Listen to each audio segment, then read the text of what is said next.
Assalamualaikum warahmatullahi wabarakatuh. Saya Fiera Mulida akan menjelaskan materi mengenai konflik dan negosiasi. Nah, yang pertama itu mengenai konflik. Nah, apa sih itu konflik? Nah, konflik itu merupakan satu proses yang dimulai apabila satu pihak merasakan bahwa pihak lain itu telah memengaruhi secara negatif atau akan segera mempengaruhi secara negatif. Nah, ini tuh sesuatu yang diperdulikan oleh pihak pertama gitu. Nah, konflik ini biasanya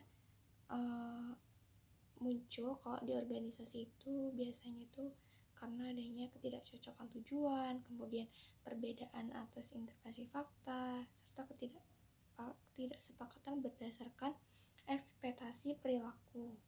Nah, kemudian konflik ini tuh perkembangan awalnya.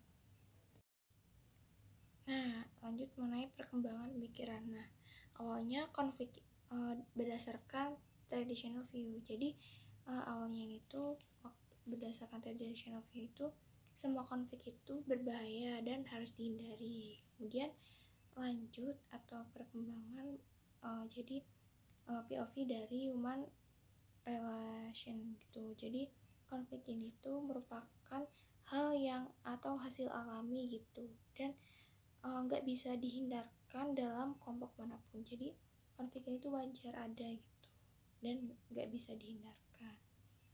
Kemudian jenis konflik itu ada teks konflik, kemudian relation konflik, relationship konflik, dan proses konflik. Nah, kemudian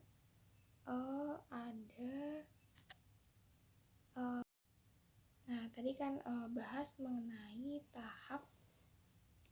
mengenai jenis konflik. Nah, lanjut ke proses konflik.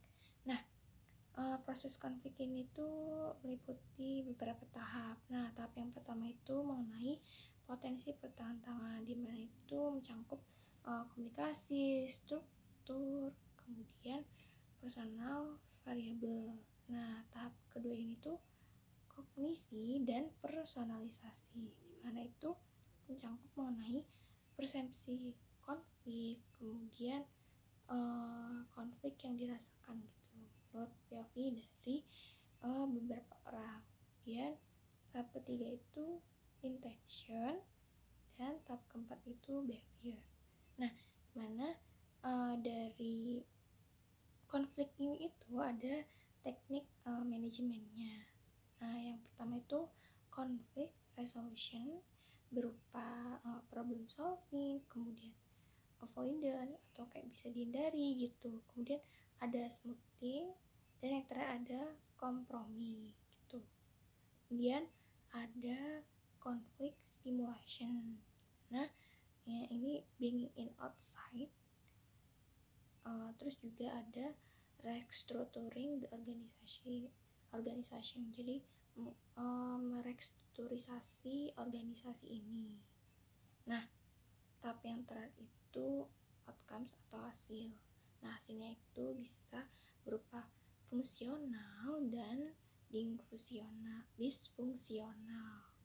Nah, lanjut mengenai negosiasi. Nah, ada teori mengenai the lowest acceptable value atau outcome to an individual for a negotiation agreement. Kemudian lanjut mengenai persuasi. Nah, lanjut mengenai bargaining strategis, dimana itu ada distributif dan integratif. Nah, jika goals atau tujuan gitu berdasarkan distributif itu get as much of the pie, kalau integratif itu expand the pie. Kemudian motivation. Nah, motivationnya itu kalau misalnya distributif itu win-loss, sedangkan integration itu win-win gitu. Kemudian fokusnya itu kalau kalau di distributive itu position, kalau misalnya integration itu interest. Kemudian bagian interestnya ini kalau misalnya distributive itu opposite, meanwhile yang integration itu congruent. Kemudian info sharingnya itu kalau misalnya di distributive itu low, kalau misalnya integrative itu high. Kemudian durationnya itu misal yang distributive ini tuh short term, meanwhile yang integrative itu long term.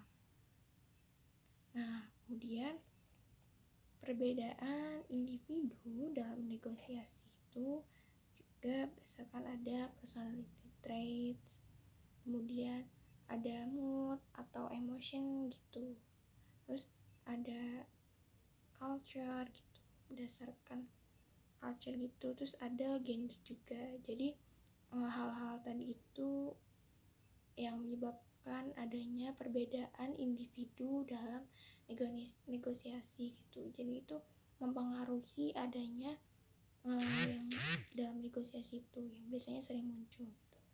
Dan negosiasi in social context itu biasanya kalau dari social factor itu menaik reputation, kemudian hubungan terhadap relationship, kemudian